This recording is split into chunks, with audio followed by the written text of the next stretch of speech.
saya Tiharom. Saya berasal dari tugas saya di SMK Tunas Pembangunan. Di sini saya sebagai asesor dari tahun 2009 sampai dengan saat ini. Kebetulan untuk di Al-Hikmah saya sudah beberapa kali menguji ya Pak, di beberapa tahun. Nah kebetulan karena di BDP ini terdiri dari 3 klaster. Yang pertama ada klaster pramuniaga, yang kedua ada klaster kasir, yang ketiga ada OPBJ atau operasional pemasaran barang dan jasa. Itu Pak. Nah inilah yang harus diujikan ke anak ya, sehingga nantinya dia mendapat nilai kompeten atau tidak rekomendasinya dari 3 klaster tersebut. Oke Bu, dari yang 3 klaster ini contohnya Bu yang untuk pramuniaga maupun kasir itu yang seperti apa Bu ya? Kalau untuk yang pramuniaga nih Pak, kebetulan kan ini lagi pramuniaga ya Pak, mungkin bisa Bapak sekaligus di sini. Untuk pramuniaga pertama kan ada persiapan mengenai tempat dan alat ya, sekaligus untuk personalnya anak-anak yang di ACC. Ya di sini yang pertama untuk barang yang untuk di display ini jumlahnya juga harus sesuai. Jadi jumlah yang barang ada di depan saya ini jumlahnya masih kurang banyak. Kurang ya? Karena semua ada displaynya satu-satu. Kalau untuk item boleh ditambah, boleh juga itu saja, tetapi untuk jumlah barang Pak, gitu kan ya. Gitu. Jadi karena kenapa kondisi pada saat di display itu barang tidak boleh dirak dalam keadaan kosong. Ya, itu dari jumlah barang. Terus itemnya juga harus klasifikasinya harus jelas. Ya mungkin bisa di shoot nanti ya barang-barangnya. Kalau memang sesuai dengan yang ada di soal di MOOC-nya, soal yang dari LSP, mungkin bisa ditambah jumlah itemnya. Tidak hanya item tapi juga jumlah barangnya. Itu yang pertama. Untuk rak, alhamdulillah tahun ini ada perubahan raknya. Ada perubahan. Ya, ada perubahan alhamdulillah. Mungkin ada juga troli dorongnya juga alhamdulillah. Ya. Terus untuk selanjutnya di sini adalah kesiapan anak-anak. Anak-anak masih kurang untuk komunikasi Pak. Kenapa? Yang pertama, pada saat penawaran barang mereka belum berani buka suara, belum mengenal dengan produk knowledge yang mereka jual. Ukuran POP juga masih belum standar ya. POP-nya juga masih monoton Pak. Mohon maaf sekali karena belum ada daya tariknya dari POP. Nah, hanya satu warna saja. Terus juga untuk komunikasi di sini anak-anak masih perlu latihan banyak ya, latihan banyak di komunikasi supaya mereka bisa paham bagaimana menghadapi konsumen, kenal dengan produk yang dijual, baik itu pada saat promosi, pada saat penawaran barang maupun pada saat terjadinya komplain produk. Satu lagi Bu ya, kalau untuk yang kan 2 hari Bu ya, nanti semua seperti gini Bu ya. Pertama itu kan pramuniaga dengan kasir. Terus kalau yang OPBJ sendiri itu apa tuh Bu? Yang dikerjakan anak-anak? OPBJ itu kan kepanjangan dari operasional pemasaran barang dan jasa. Di sini ACC diminta artinya di sini ACC untuk pekerjaannya itu runtun pekerjaannya adalah yang pertama membuat program kerja. Jadi dalam 1 hari istilahnya kalau kita kerja nih Pak, anak apa sih akan dilakukan dari pagi kita kerja misalnya dari jam 7 pagi sampai dengan jam 3 atau dari jam 8 sampai dengan jam 4 apa yang harus dikerjakan dalam 1 hari itu. Jadi ada agenda kerja sehingga pekerjaan itu terlaksana dengan tepat waktunya dan juga apa yang harus dikerjakan sesuai dengan tujuan. Contohnya misalnya anak membuat email dulu misalnya, berarti kan ada target kira-kira berapa waktu membuat email. Nah, itu ada kecepatan juga. Betul. Emailnya email bisnis ya Pak.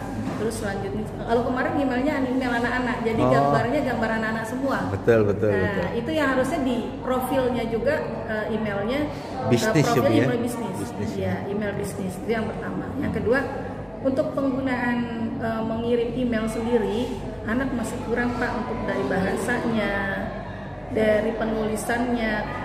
Kapan harus menggunakan huruf besar, ya kan? Ini masih jauh ya penggunaan huruf besar. Terus juga ada kalimat-kalimatnya yang masih harus diulang-ulang, yang rancu ya. Termasuk juga kalimatnya kemarin semua siswa hampir sama semua. Jadi saya juga bingung kalimatnya itu sama semua gitu loh Pak. Copy paste semua saya juga bingung. Terus setelah itu anak membuat email.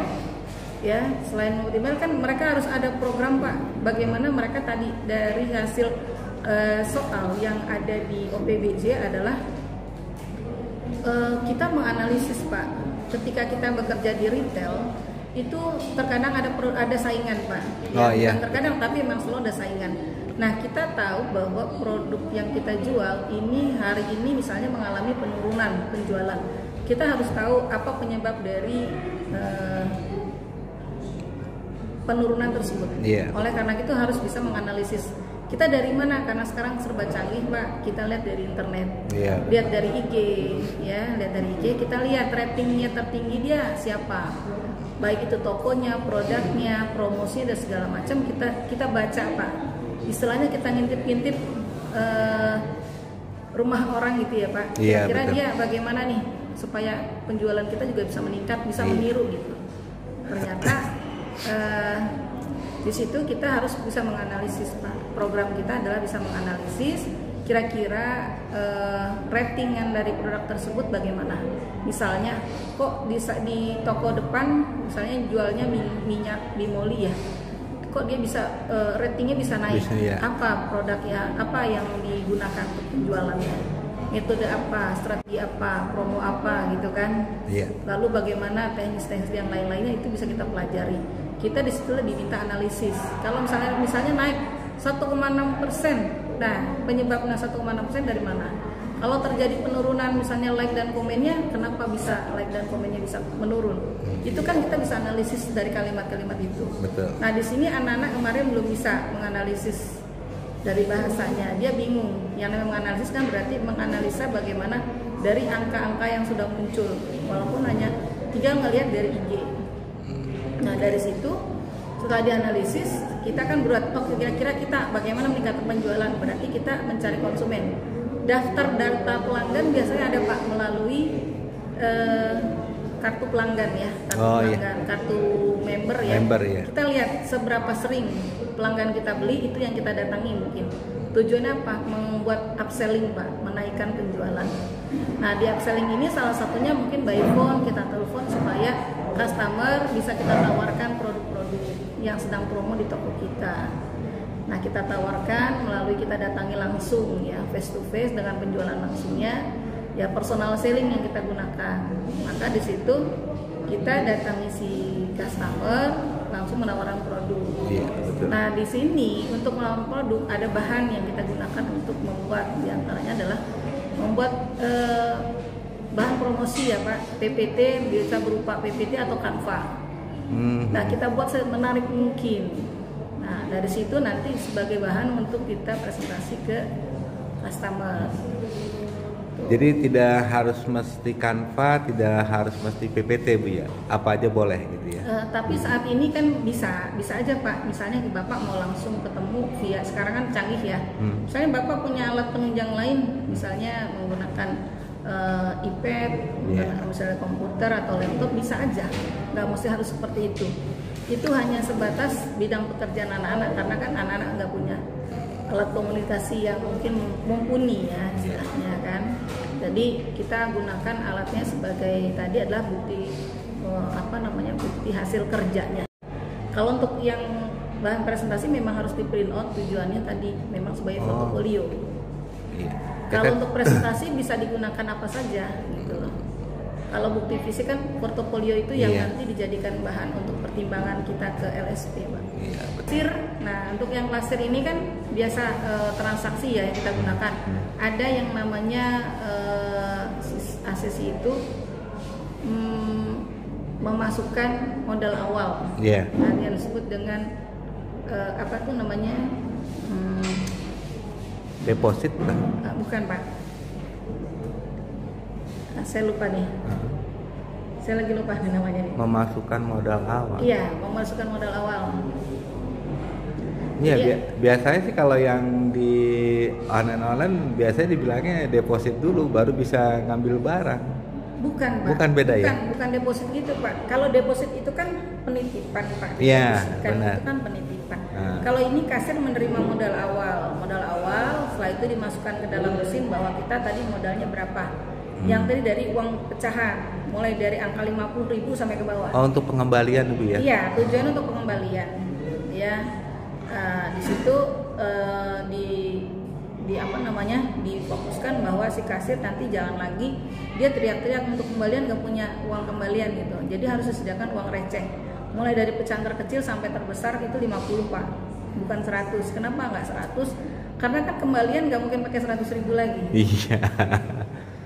Lebih enak yang Mbak style barcode ya Bu ya. Iya, style barcode. Nah terus sekarang lagi setelah itu ada transaksi. Anak juga lupa Pak, semua 3 klaster menggunakan SOP. SOP-nya itu SOP kasir, SOP pramuniaga, dan SOP-nya si OPBJ itu berbeda. Kalau kasir misalnya ketika customer datang dia harus menyapa atau menyambut customer. Oh iya, betul. Ya, selamat pagi dengan setia, customer 1 siap. Belanjaan ini aja Bu, ada mungkin mau ditambah. Iya. Bisa kita mulai transaksinya, ada membernya, bawa kantong belanja. Nah, itu yang dari SOP pertama. Setelah itu baru transaksi. Kalau udah transaksi, baru nanti teknis pembayaran pun harus harus diinformasikan ya. Dan penyebutan barang jangan lupa ketika kasir membuat satu transaksi, menyeken misalnya, itu ada disebutkan misalnya Indomie gorengnya 2 ya Pak. Ya. Atau sepatu diadoranya ini ukurannya 29 kanan dan kiri ya Pak. Jadi sudah harus disebutkan. Atau mungkin kalau baju misalnya ukurannya dan size-nya. Misalnya ini kaos polo ya Bu, 1 piece, warnanya merah, ukurannya M. Harganya 49.500, diskonnya 10%, misalnya seperti itu. Itu harus lengkap. Tuh, semua apapun jenis barangnya harus disebutkan seperti itu.